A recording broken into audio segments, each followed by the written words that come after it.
Қалай біздің Қазақстанда 20 миллионның ішінен 6 мың патриот табылмайды, 6 мың ауылға? Табылады. Міндеттемесе табылмайды ау. Сіздің идеяңыз жақсы. Негізі қажет болса міндеттеу керек.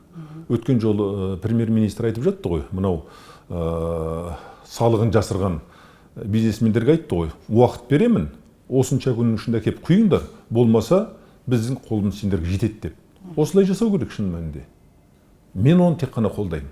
Бізде мынау патриоттық тәрбие, елге, жерге, отанға қызмет ету, ауылға қызмет ету деген мәселе шығып бара жатыр.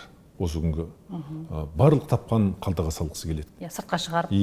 Иә, сыртқа шығарғысы келеді. Осы өзінің қалтасына салғысы келеді. Қазақстанда жұмыс істеу, Лондонда демалу деген мәселе бар. Иә, мінекей осындай мәселе. Сондықтан мен жаңа айтып отырғаным, орта шағын бизнес дегендерім жаңағы ауылдағы шаштараз, көлік жөндейтін орталық, наубайхана, кішкентай бір тігін цехтары, оған үлкен қаржының қажеттілігі жоқ. Осы арқылы ауыл дамиды.